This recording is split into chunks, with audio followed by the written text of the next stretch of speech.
Welcome back to the lesson. Let's continue. Job plan. Now we will look at building a job plan. Job plan versus job package. Job plan does not equal job package. The job package is the central source of information for the work scope. The job plan is a piece of the job package and is intended to represent activities or tasks required, the duration of tasks, and resources needed to perform the task. The elements of a job package, such as the description for a scaffold, the amount and specification of insulation required, the weight of a head to be removed, the estimate by the hydroblaster for cleaning the tubes, the exchanger drawings, P&IDs, and digital pictures are all pieces of a puzzle that need to be assembled in the right sequence with the right activity descriptions and durations. Building a job plan. When we build a job plan, we define the intended scope through the work request and job description on the work list. A defined scope clearly states the desired result. Clean the shell and tube side of E101A. Open all external manways on the FCCU main column for thorough inspection and cleaning. A defined scope will identify manpower, machinery, materials, procedures, and information requirements to achieve the desired results. A defined scope should clearly state the desired results. Building a comprehensive job plan includes organizing and structuring the work list per the WBS. It also includes a breakdown of the work list into measurable tasks or activities. Review the table to the right. The first step in creating the job plan is to utilize the information developed in the work breakdown structure. Recall that the WBS created an outline of the job scope where major tasks were listed and then broken down further to define individual tasks and resources.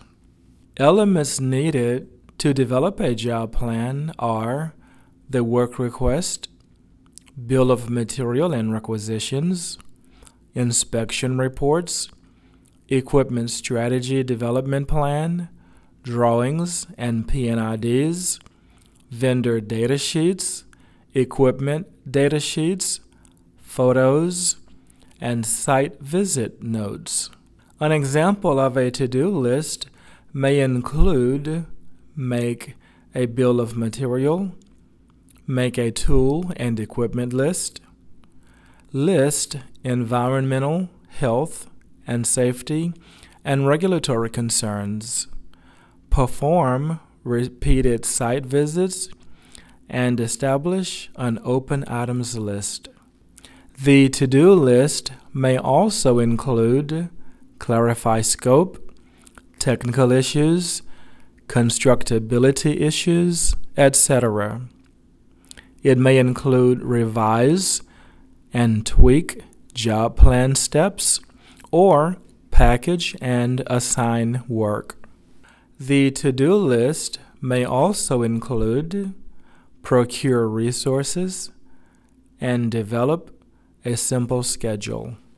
Using a work list item job plan is helpful. Take a moment to review the screenshot on the right. Think about how it can be used in the field to aid in your job planning. Use job package to define the job plan. take a field trip to the job site, and review the work to be performed. Use a checklist. Include logistics, conflicts, special needs, and hazards. List the support groups, crafts, and contractors needed. List activities associated with executing the work, including specific details from review meetings and field visits, steps, tasks, and procedures required by inspectors and subject matter experts. Details from the job plan checklist. Include resources needed to execute each activity listed. Develop an initial duration estimate for each activity. Define activities for resource planning, estimating the quantity and duration of the craftsman, identifying required materials, cost estimating, progress measurement, and control. Define activities for identifying required specialty tools and equipment, developing and/or identifying sketches and drawings, identifying all safety, environmental, and regulatory concerns, and identifying activity constraints. Details improve timing and accuracy. Example: a comprehensive bill of material will help determine what is needed and when. The accuracy of estimates will improve based on item cost and when that item is needed.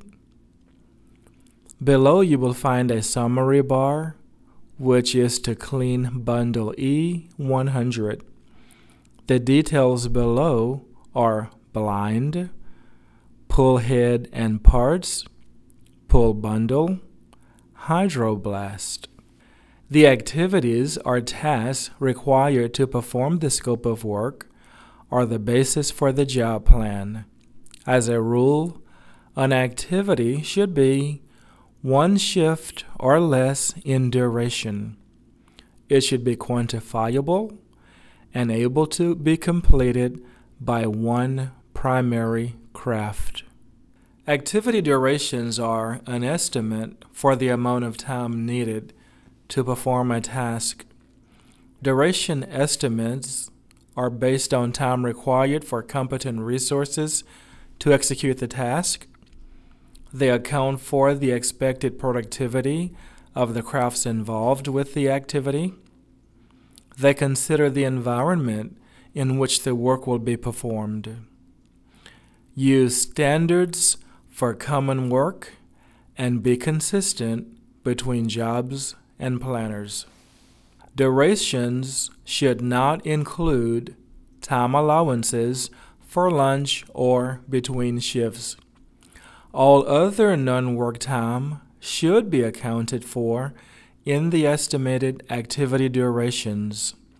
Things such as safety meetings, individual and group safety plans, travel time, break time, permitting, time getting tools and materials, and cleanup.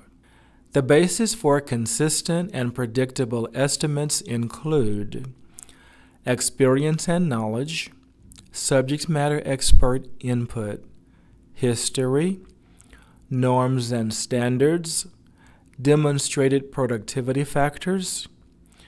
The duration estimate will only be as good as the basis applied. Flawed data will lead to a bad estimate. If you don't know, ask an expert, a subject matter expert. Activities of a job plan should represent the field tasks required to perform the scope of work. The job plan should not be built as an instruction manual or how to do the work.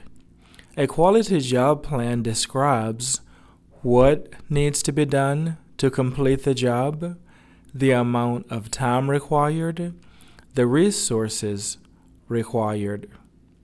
Once a job plan is developed, go back to the job site. Walk through the plan as though you would execute the work. For each of the crafts and functions listed in the job plan, determine, does the plan and job package have the information and detail to accomplish the job? If I am a scaffold builder, do I understand what the scaffold will be used for? If I am a rigger, do I know the weight of the equipment to be lifted? If I am a boilermaker, do I have a torquing procedure for the exchanger head to be lifted? The job package includes safety requirements, work procedures, materials and service information, and technical data for each job. The job plan contains activities to be performed to execute the scope of work and the resources required. Activities describing safety or technical procedures that are included in the job package and/or any contract terms between owner and contractors and suppliers should not be included in the job plan. Activity descriptions should not include technical data that is defined or certified in other documents. A simple error in entering this type of data into a planning scheduling system could result in dangerous or unsafe execution in the field and liability for the results. Poorly thought out job plans or no planning at all can turn a planner's role into one of crisis management. Exercise 1. Building a detailed job plan. Using the scope developed in Lesson 3, continue to develop a job plan using the resources provided. Use Work List Item Job Plan worksheet and plan out the following job. Step 1. Pull inlet piping and head on E542. Step 2. Hydroblast the tube sheet and tubes in place. Step 3. Inspect the tube sheet and take thickness measurements.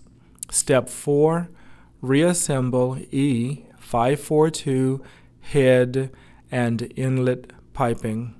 At the end of this exercise, add up the number of activities and write it down. Then, add up the total resource hours needed to complete the work and write that down also. Here is the top half of the job plan worksheet for use by class participants.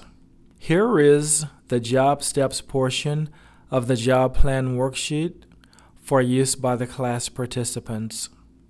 Here is one plan that fits the scope of work for E542. Here is one plan that fits the scope of work for E542.